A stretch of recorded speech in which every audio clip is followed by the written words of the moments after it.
ஹாய்ங்க, எல்லோருக்கும் வணக்கம். இன்றைக்கி எங்களோட தண்ணி முறை, எங்கள் அம்மா தான் காலையிலேருந்து தண்ணி பாய்ச்சிட்டு இருந்தாங்க. நான் எங்கள் அம்மாவுக்காக சாப்பாடு எடுத்துகிட்டு வந்தேன். ஸோ அந்த கேப்பில் நான் தண்ணி பாய்ச்சிட்ருக்கேன். இங்கே பாருங்கள், அம்மாவும் பாப்பாவும் அங்கே இருக்காங்க. நான் இங்கே அம்மா அதெல்லாம் பாய்ச்சிட்டாங்க.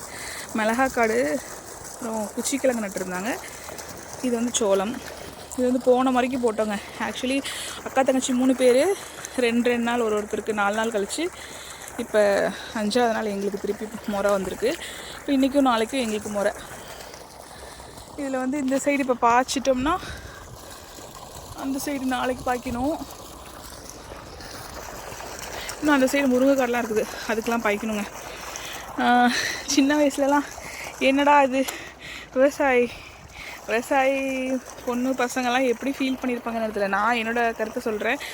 என்னடா நம்ம வாழ்க்கை இப்படியே போயிடுமா, வெயில், ஆடு மாடு, வெளி உலகமே பார்க்க மாட்டோமா, நல்லா ட்ரெஸ் பண்ண மாட்டோமா, வெளியில் ஜாலியாக கார்லலாம் போக மாட்டோமா, வரமாட்டோமா, உண்மையாலுமே ஏங்கின நாட்கள்லாம் உண்டு. இப்போ அந்த வாழ்க்கைலாம் கிடச்சுமே இதெல்லாம் என்னடா வாழ்க்கை அப்படிங்கிற மாதிரி ஃபீல் ஆயிடுச்சு. திருப்பி பேக் டு ஃபார்ம்ங்கிற மாதிரி பழைய விஷயங்கள் தான் இப்போ எனக்கு ரொம்ப பிடிச்சிருக்கு. ஏன்னு தெரில, வாழ்க்கை அவ்வளோதான் போலங்க. எதை வேணும்னு நினைக்கிறோமோ அது கிடச்சதுக்கப்புறம் தான் இது இவ்வளோதானா, இதை விட அதுதான் நல்லா இருந்துச்சு அப்படிங்கிற ஒரு ஃபீல் கொடுத்துருது. உண்மையாலுமே எனக்கு சின்ன வயசுலேருந்து ஸ்கூலிங் டைம்லலாம் வந்து வெளி உலகம், வெளியில் தான் போகணும், வெளியில் போய் நம்ம லைஃப் நல்லா இருக்கணும், நம்மளும் நல்லா நிறையா இருக்கும், நிறையா விஷயங்கள் இருந்த மனசில் நிறையா விஷயங்கள் இருக்கும்.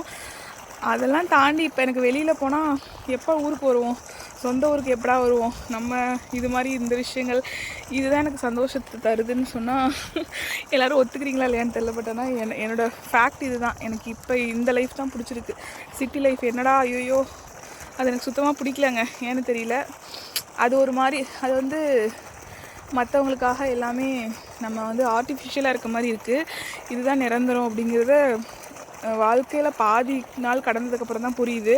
என்ன மாதிரி யாரெல்லாம் இருக்கீங்கன்னு சொல்லுங்கள். நிஜமாலுமே வந்து இந்த லைஃப் எனக்கு வேணாம், வேறு லைஃப் இருக்கணும், நானும் சிட்டிலாம் போகணும், நிறையா அப்படி இருக்கணும் இப்படி இருக்கணும்னு கண்ட கனவுகள்லாம் உண்டு. இப்போயும் நிறையா பேர் என்னோட சொந்தக்கார பொண்ணு, பெரியம்மா பொண்ணு அவங்களாம் சொல்லும்போது எனக்கு சிரிப்பு தான் வருது. அதை அனுபவிச்சதுக்கப்புறம் தான் புரியும், இதுதான்டா சொர்க்கம், அதெல்லாம் வந்து சும்மா ஆர்டிஃபிஷியல் லைஃப் தான் அப்படிங்கிறது புரியும். அது நம்ம சொன்னோம்னாலுமே புரியாது மற்றவங்களுக்கு. நீங்கள் அதெல்லாம் அனுபவிச்சிட்டிங்க, அதெல்லாம் உங்களுக்கு புதுசாக இருக்கும், பழசாயிடுச்சு, இது வந்துட்டு எங்களுக்கு வேணாம் அதுதான் வேணும்னு சில பேர் சொல்லும்போதெல்லாம் எனக்கு சிரிப்பாக இருக்கும். ஐயோ அது வேணாண்டா, இதுதான்டா உங்களுக்கு நல்ல லைஃப் அப்படிங்கிற மாதிரி சொல்லணுன்னு இருக்கும். சொன்னால் வந்து அவங்க எதுவும் நினச்சிப்பாங்களோ. ஏன்னா எதுவுமே கிடைக்காத வரைக்குமே அதோட அருமை தெரியாதுல்ல, அது மாதிரி தான். அதுதான் நல்லதோ அப்படின்னு சொல்லி நானும் நினச்ச நாட்கள் உண்டு இல்லையா. அதனால என்ன மாதிரி அவங்க இருக்காங்களோங்கிற மாதிரி தான். பட்டு என்ன மாதிரி யாரும் இருந்தீங்கன்னா தயவு செஞ்சு மனசை மாற்றிக்கோங்க. இந்த லைஃப் தாங்க, இதுதான் வாழ்க்கை, இதுதான் சொர்க்கம், இதுதான் நல்லாயிருக்கு, இந்த லைஃப் தான் வந்து எல்லா விதத்துலேயுமே இதுதான் நமக்கு பெஸ்ட்டுன்னு நான் சொல்லுவேன். தேங்க்யூ.